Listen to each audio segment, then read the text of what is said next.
મુક્ત મુક્ત સંગ્રહનું તાત્પર્ય એ છે કે આસક્તિ છોડીને કર્મનું આચરણ કરો. અર્થાત કર્મ પદાર્થ, કર્મના સાધનરૂપ શરીર, મન, બુદ્ધિ તથા બીજી સામગ્રીમાં આસક્તિ મમતા છોડીને કર્તવ્ય કર્મ કરવાનું છે. મમતા આસક્તિ ન રહેવાથી ભગવાનના ભક્તના હિતમાં આપોઆપ આચરણ થવા લાગે છે. રઘુવીરજી મહારાજે વચનામૃતમાં મહારાજને પ્રશ્ન પૂછ્યો, મહારાજ અમારું કલ્યાણ કેમ થાય એવો કંઈક પ્રશ્ન છે. પ્રશ્ન તો મને યાદ નથી એક્ઝેક્ટ.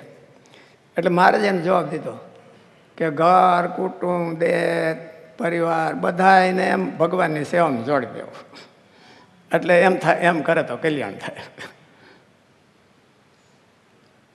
મમતા આસક્તિ ન રહેવાથી ભગવાનના ભક્તના હિતમાં આપોઆપ આચરણ થવા લાગે છે.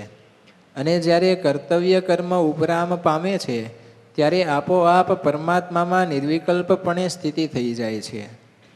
એ કર્તવ્ય કર્મ જ્યારે પૂરું થાય તો એને યોગ સિદ્ધ થઈ જાય અને એનું મન ભગવાનમાં ચોંટી જાય છે. સ્વામી, આમાં કર્મયોગમાં બે વસ્તુ આવી. એક પોતાનો સ્વાર્થ, અહંતા, મમતા, આસક્તિ મૂકવું, અને બીજું કેન્દ્ર, જેના માટે કરીએ છીએ. બેયમાંથી વધારે ફોકસ સાધકે શેના ઉપર રાખવું જોઈએ? બળવત્તર ઇફેક્ટિવ કેન્દ્ર હોય એવું લાગે છે. ગોપીઓની ક્રિયા, ગોપીઓની જે પ્રોસિજર હતી એ એટલી બધી શાસ્ત્રને આધારે વિશુદ્ધ ન ગણાય. એનું એક કેન્દ્ર જ વિશુદ્ધ હતું, બીજું કાંઈ નહીં. લોકમાં મળે નહીં, શાસ્ત્રમાં મળે નહીં. એટલા માટે તો પરીક્ષિત મહારાજાને પ્રશ્ન થયો હતો કે મહારાજ, ભગવાન અહીંયા આવું આવે ને રાસ રમણ કેમ કર્યું એમ. એટલે કેન્દ્ર જેટલું પ્રબળ હોય એટલું વધારે નિષ્કામ કર્મયોગ છે એ ઇફેક્ટિવ થાય છે. અને બીજા નંબરમાં આ જે કરનારો સાધક છે એ જેટલો વિશુદ્ધ આશયથી ને ભાવનાથી કરતો હોય એટલું એનું થાય. તો પછી જ્યારે સાધક કર્મ કરતા હોય ત્યારે, જ્યારે સાધક કર્મ કરે એ વખતે ઘણી વખત પ્રવૃત્તિનો એનો વેગ હોય, પોતા માટે ન કરતા હોય પણ પ્રવૃત્તિનો વેગ હોય, ત્યારે કદાચ જેના માટે કરે છે કેન્દ્ર, વેગવાળાને શાસ્ત્ર સમજાતું નથી, એટલે વિવેક રાખીને કરે તો વધારે સારું થાય. એટલો વિવેક રાખે, કેન્દ્રનો વિવેક રાખે તો ઇફેક્ટિવ થાય. ગુણાતીતાનંદ સ્વામીની, ગોપાળાનંદ સ્વામીની વાતોમાં કીધું છે કે વિવેકવાળાને શાસ્ત્રનું ઊંડાણ સમજાતું નથી, અને ઊંડાણ જ્યાં સુધી ન સમજાય ત્યાં સુધી આપણે આપણી મેળે થાય. અને મેળે વેગ હોય તો ક્યારેક ફેરફાર, સિલેક્શન કરવામાં ફેરફાર થઈ જાય.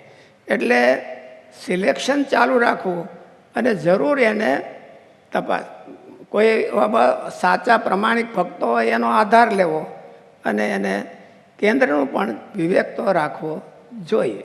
એવું સર્વે કરીએ તો દેખાય. ફળમાં કાંઈ ફેર પડે? ફળમાં કાંઈ ફેર પડે?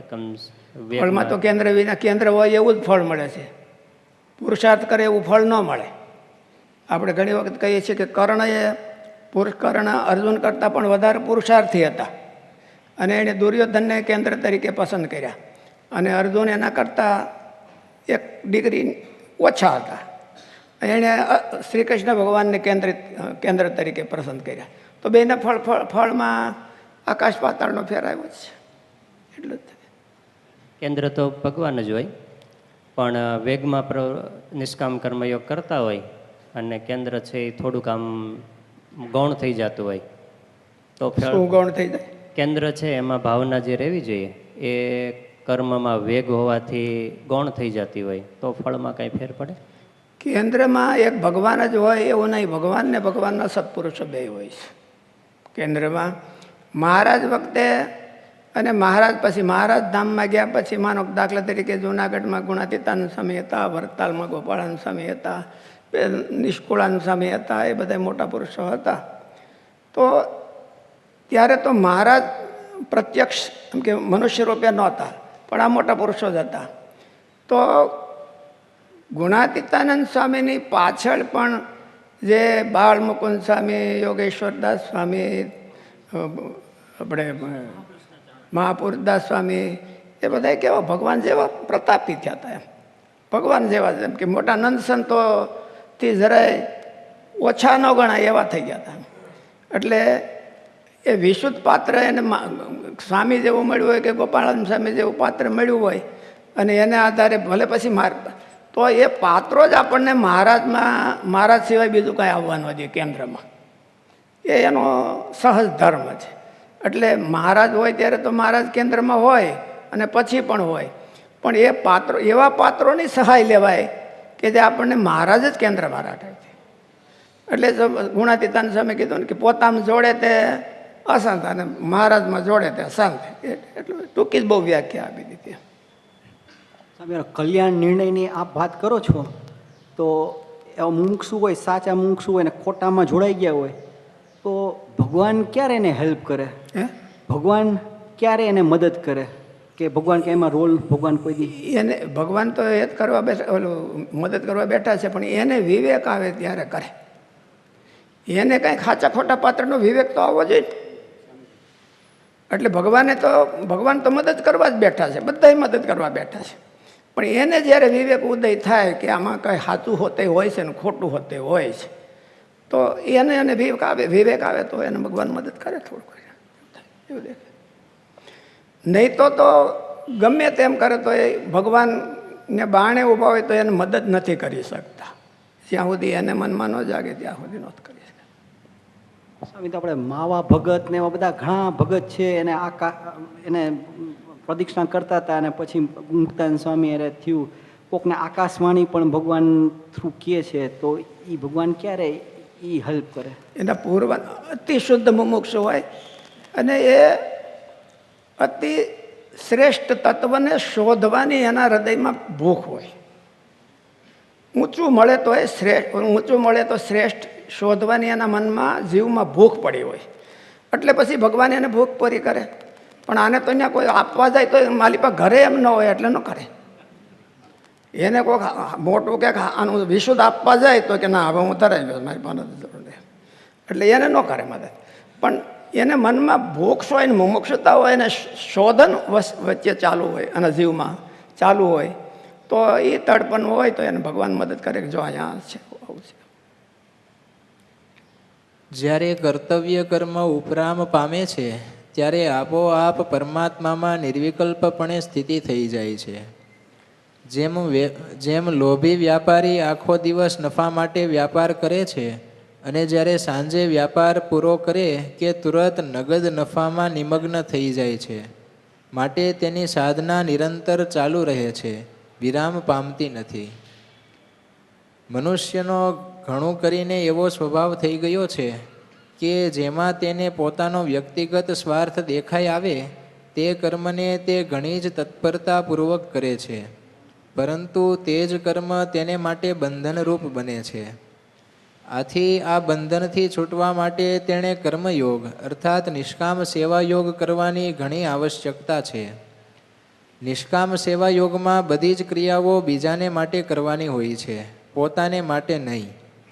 શરીર, ઇન્દ્રિયો, અંતઃકરણ પણ માનેલું પારકું ઘોડું માનીને તે સારું કાર્યક્ષમ રહે અને પરમાત્મા અને તે સારું કાર્યક્ષમ રહે એમ વાત કોણ ફરી જશે. તે સારું કાર્યક્ષમ રહે તે સારું આગળ નહીં, તે સારું કાર્યક્ષમ રહે. તે સારું કાર્યક્ષમ રહે અને પરમાત્મા અને તેના ભક્તની સેવામાં સાધનરૂપ બને એવા અનુસંધાનથી તેની જરૂરિયાતો પૂરી કરવાની છે. શરીરને નિદ્રાળુ, આળસુ, પ્રમાદી, નકામું કે ભોગી ન બનવા દે. ઇન્દ્રિયો ભોગોમાં આસક્ત ન બને. મનને કોઈનું અહિત વિચારવામાં કે ભોગ ચિંતનમાં ન જવા દે. બુદ્ધિથી કલ્યાણના માર્ગનું વરણ કરે. ભગવાનનો નિશ્ચય કરે એવા બનાવે. ત્યારે જ તે પોતાના કલ્યાણમાં અથવા નિષ્કામ સેવા યોગના સાધન બની શકે, નહીં તો અન્યત્ર કર્મ બની જશે જે બંધનનું કારણ બનશે. ઓલા ક્રિકેટરો હોય ને એને ગેમ રમવાની તો ક્યારેક જ હોય, પછી એને ઓલો દરરોજ પ્રેક્ટિસ કરે. એ શું કરવા કરે? ફિટનેસ માટે. તો આ ભગવાનના માર્ગની એ ફિટનેસ હોય છે. એને બધાને ભગવાનમાં જોડાવા માટે એકદમ વધારે સ્ટ્રોંગ બને એટલા માટે એની પ્રેક્ટિસ કરી જ રાખવી જોઈએ. બુદ્ધિની, મનની, ઇન્દ્રિયોની, શરીરની. જો થોડાક દી ઓલા પ્રેક્ટિસ ન કરે તો એ તો હોય એવો ને હોય પણ ફિટનેસ વ્યૂ જાય.